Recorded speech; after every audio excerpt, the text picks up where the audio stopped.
Hi, I'm Heather Darch, and this is a presentation by the Quebec Anglophone Heritage Network.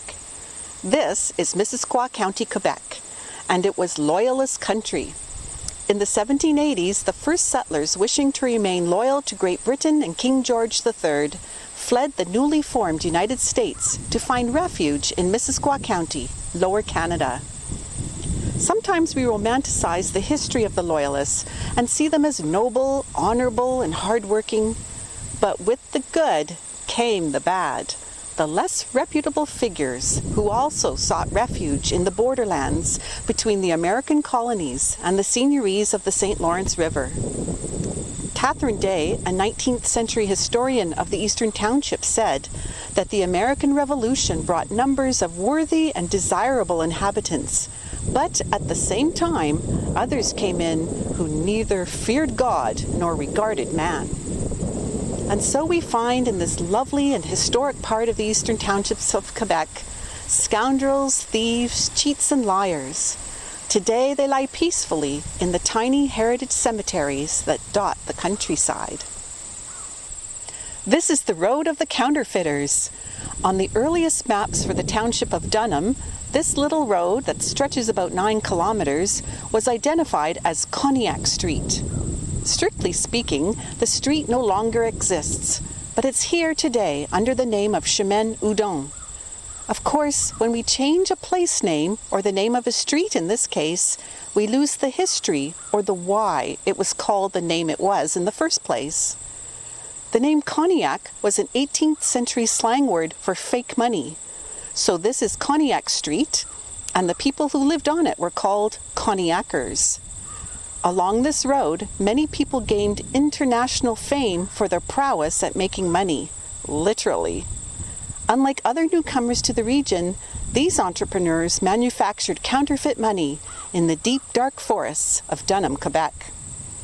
So successful were they that within a few decades after the American Revolution, the vast majority of counterfeit notes circulating in all of North America originated right here in Missisquoi County.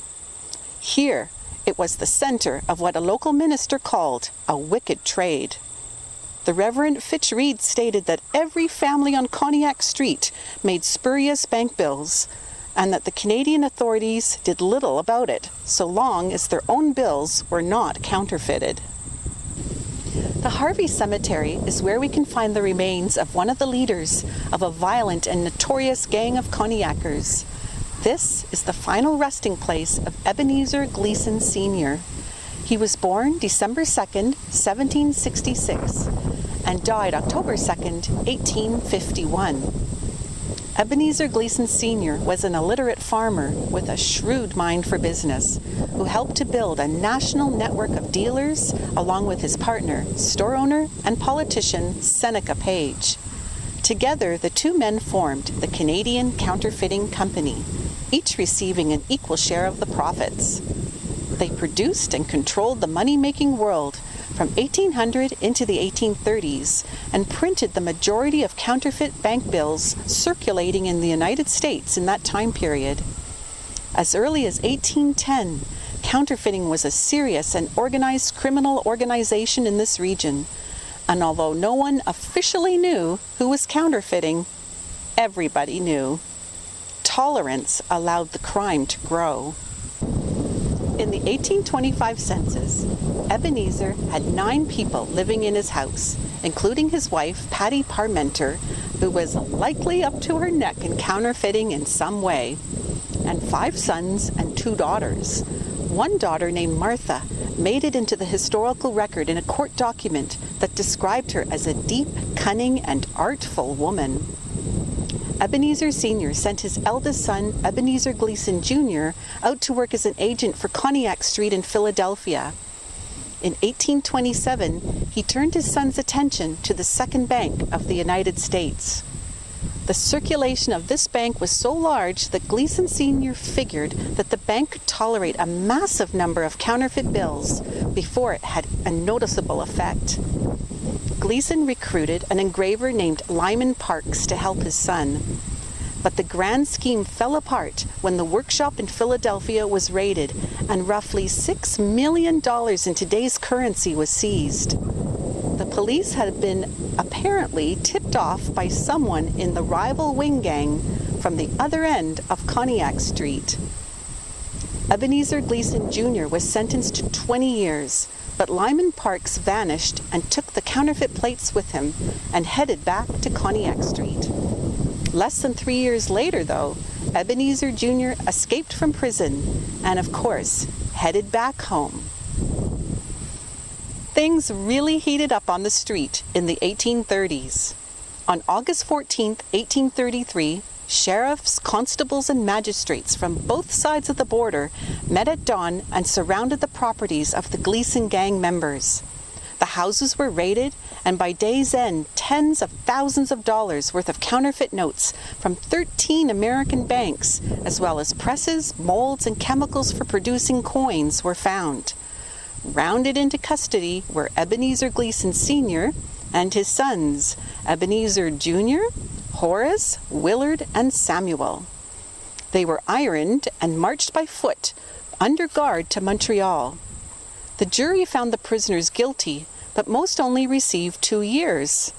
All of the sons escaped except Ebenezer Gleason Sr.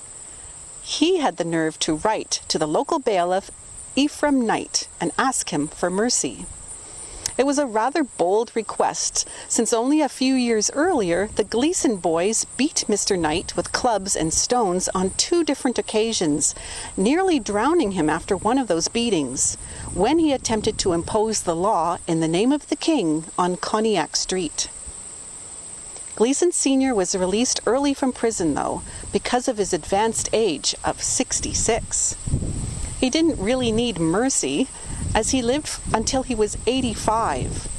Even in his advanced years, he was still the boss of Cognac Street.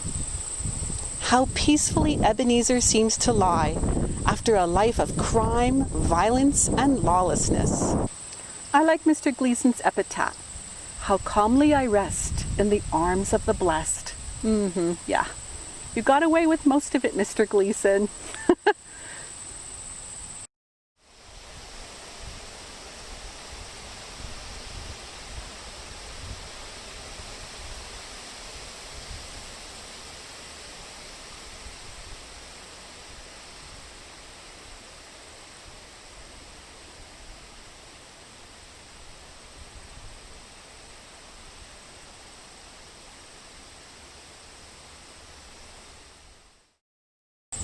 No? Yes? No? It's okay? I think so. I hear crows. Quiet, you crows. Okay. The Harvey Cemetery is